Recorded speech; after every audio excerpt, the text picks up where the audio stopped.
जी हाँ दादा, स्वागत है आपका अपने यूट्यूब चैनल लक्ष्य अकेडमी एसीसी पर। मैं सोम सपना हाजिर हूँ कक्षा 12 की क्लास में, जहाँ पर आज कक्षा 12 की और 10 पे जो कॉमन टॉपिक है रस, वो आप सभी के लिए चलने वाला है। डियर स्टूडेंट, रस क्या होता है? तो किसी भी काव्य साहित्य को पढ़कर, देखकर, सुनकर हमारे अंदर जो आनंद की अनुभूति होती है वो बच्चों रस कहलाता है। मैंने क्या बात बताई कि किसी भी काव्य साहित्य को पढ़कर, देखकर, देखकर और सुनकर हमारे अंदर जो आनंद की अनुभूति होती, देखकर और सुनकर जो आनंद की अनुभूति हो, रस कहलाता है। मैंने कहा किसी भी काव्य साहित्य को, कविता पाठ को पढ़कर, देखकर, सुनकर हमारे अंदर जो आनंद की अनुभूति होती है। मान लो रामलीला में हम रामलीला देख रहे हैं, भगवान श्री रामचंद्र जी के भाई लक्ष्मण जी को लक्ष्मण शक्ति लग जाती है। लक्ष्मण जी रोते हुए कहते हैं कि तेरो कहाँ लगो है तीर, बतला दो लक्ष्मण भैया। मतलब रोते हुए कहते हैं कि हे लक्ष्मण जी, आपको तीर कहाँ लग गई है, ये मुझे बतला दो। ठीक है, तो ये जो है एक कष्ट की फीलिंग है, कष्ट की भावना उत्पन्न हो रही है। डियर स्टूडेंट, तो यहाँ हमारा जो है वो हमारा क्या हो जाएगा, एक कष्ट वाला भावना है, तो हमारा शोक नामक अस्थायी भाव जागृत होगा। इसका अधूरस होता है, करुण रस होता है। मैंने कहा हे खग मृग, हे मधुकर श्रेणी, हे खग का मतलब हे पक्षियों, हे मृग, हे जंगल में निवास करने वाले मृगों, क्या तुमने मृग के समान नेत्र वाली माँ सीता को देखा है? तो डियर स्टूडेंट, किसी भी काव्य साहित्य को पढ़कर, देखकर, सुनकर जो आनंद की अनुभूति होती है, साधु रस कहलाता है। अब रस के कितने भेद हैं? तो डियर स्टूडेंट, जो हमें रस पढ़ना है पहला, वो श्रृंगार रस पढ़ना है। श्रृंगार रस क्या होता है? ठीक है ना? तो रति नामक अस्थायी भाव, विभाव, अनुभाव और संचारी भाव के सहयोग से श्रृंगार रस की प्राप्ति होती है। श्रृंगार रस क्या होता है? तो डियर स्टूडेंट, श्रृंगार रस का थोड़ा और शॉर्ट में लिखाएंगे। ठीक है, रति अथवा प्रेम से उत्पन्न आनंद को श्रृंगार रस कहते हैं। लिख लीजिएगा, रति अथवा प्रेम से उत्पन्न आनंद को, प्रेम से उत्पन्न आनंद को, प्रेम से उत्पन्न आनंद को श्रृंगार रस कहते हैं। क्या कहते हैं? श्रृंगार रस कहते हैं। अब देखो, इसमें तुम लिख लोगे कि मैंने कहा रति अथवा प्रेम से उत्पन्न आनंद को। मैंने कहा एक उदाहरण लिखा कि हे खग मृग, हे मधुकर श्रेणी, खग मृग, हे मधुकर श्रेणी, मधुकर श्रेणी, तुम देखी सीता मृग नहीं, तुम देखी सीता मृग नहीं। मैंने कहा हे खग मतलब हे पक्षियों, हे मृगों, ठीक है ना, क्या तुमने मृग के समान नेत्र वाली माँ सीता को देखा है? तो ये क्या हो रहा है कि एक प्रेम की भावना उत्पन्न हो रही है। और यहाँ कौन सी प्रेम की भावना उत्पन्न होगी? यहाँ नायक और नायिका के मिलने या बिछड़ने की बात होगी। ठीक है ना? तो श्रृंगार रस क्या होता है? रति अथवा प्रेम, प्रेम का मतलब होता है जहाँ यार नायक और नायिका मिले या नायक नायिका बिछड़े। बात करें श्रृंगार रस के प्रकार की, तो डियर स्टूडेंट, श्रृंगार रस दो प्रकार के होते हैं। पहला संयोग श्रृंगार रस, दूसरा वियोग श्रृंगार रस। संयोग श्रृंगार रस क्या होता है? तो जब नायक और नायिका मिलते हैं तो साथियों संयोग श्रृंगार रस होता है। नायक और नायिका कैसे मिलते हैं? जैसे मैंने ये बात लिखी थी कि हे खग मृग, हे मधुकर श्रेणी, तुम देखिए सीता मृग नहीं। यही वाला एग्जाम्पल कट करके यही डाल देना, सेम टू सेम हो जाएगा। जो गोपियाँ है, ठीक है, इधर देखिए, ये तो हमारा वियोग श्रृंगार रस का हो गया। संयोग श्रृंगार रस का मतलब कहता हूँ कि बसो मेरे नैनन में नंदलाल। ध्यान दो, संयोग श्रृंगार रस में मैंने लिखा बसो मेरे नैनन में नंदलाल, बसो मेरे नैनन में नंदलाल, नैनन में नंदलाल। ध्यान दीजिएगा, मैंने कहा बसो मेरे नैनन में नंदलाल, हे नंद के लाला श्री कृष्ण जी, आप हमारे नेत्रों में समा जाएं। ठीक है, तो ये क्या हो रहा है कि संयोग श्रृंगार रस किसे कहते हैं? तो जब नायक और नायिका मिलते हैं तो साथियों सदैव संयोग श्रृंगार रस होता है। बसो मेरे नैनन में नंदलाल, हे नंद के लाला श्री कृष्ण जी, आप हमारी नेत्रों में समा जाएं।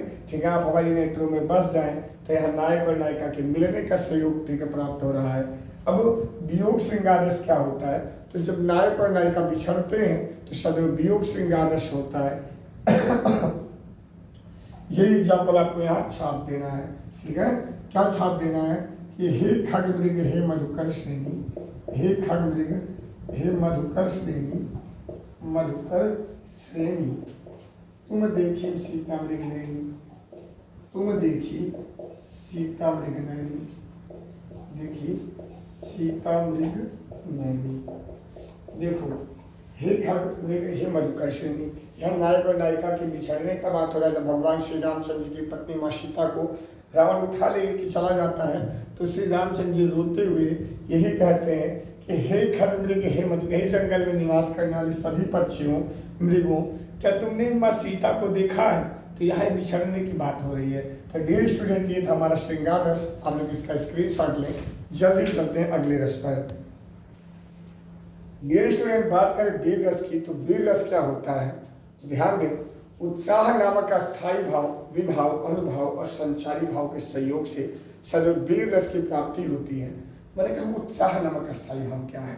युद्ध अथवा किसी कठिन कार्य को करने के लिए हमारे अंदर जो उत्साह नामक अस्थायी भाव निहित होता है उसी को सदैव हम लोग वीर रस कहते हैं। जैसे मान लो तुम कुछ देर के लिए लक्ष्मण शक्ति, आप ये ले लो, लक्ष्मण शक्ति हटा दीजिए। आप देखिए बॉर्डर फिल्म देख रहे हैं और जब सनी देओल फिल्म वो जब AK-47 चलाते हैं तो आप देखते हैं, कहते हैं हम होते तो और 2-4 को मारते हैं। ठीक है, तो वीर रस क्या होता है? वीर रस का अस्थायी भाव बच्चों होता है उत्साह। तो बच्चों उत्साह नामक अस्थायी भाव, उत्साह नामक अस्थायी भाव, अस्थायी भाव, विभाव, अस्थायी भाव, विभाव, अनुभाव व संचारी भाव के संयोग से, व संचारी भाव के संयोग से, भाव के संयोग से वीर रस की प्राप्ति होती है। वीर रस की प्राप्ति होती है। मैंने क्या कहा? ध्यान देना, उत्साह नामक अस्थायी भाव, विभाव, अनुभव व संचारी भाव के संयोग से सदैव बच्चों वीर रस की प्राप्ति होती है। अब ध्यान देना, आपने सुना होगा कि रणबीर चौकड़ी भर भर कर चेतक बन गया निराला था, राणा प्रताप के घोड़े से पड़ गया हवा का पाला था।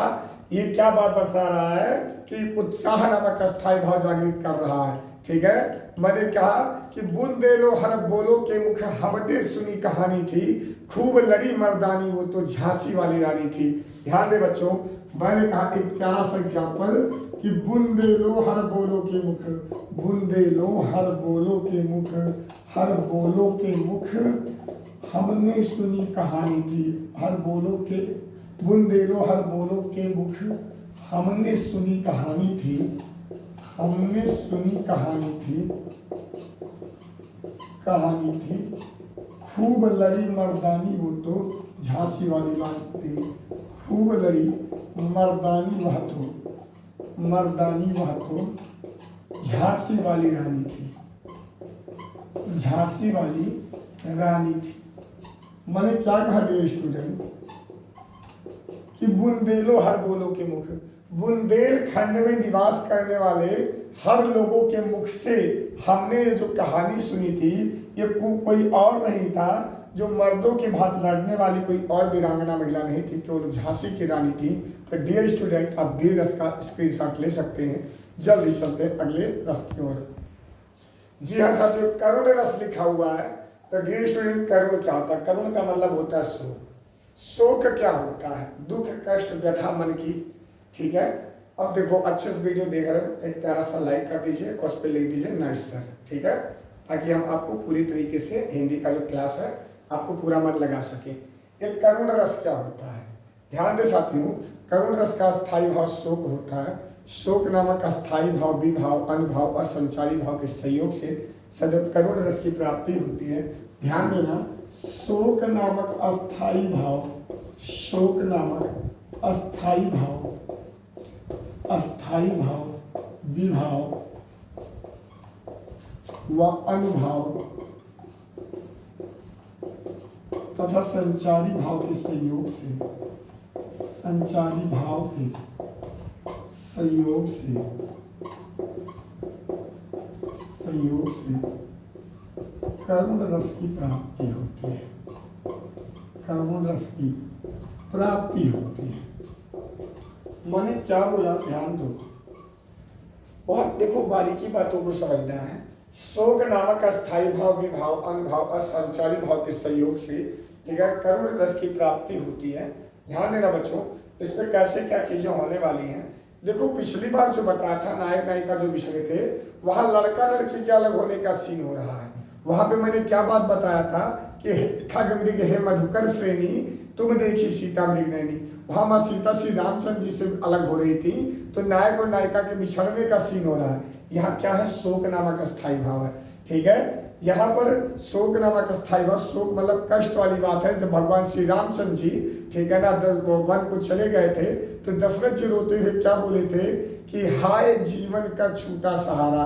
क्या बोले थे कि हाय जीवन का छूटा सहारा, मेरा प्यारा जुबन को सिधारा। बड़ी प्यारी पंक्तियां हैं ये कि हाय जीवन का छूटा सहारा।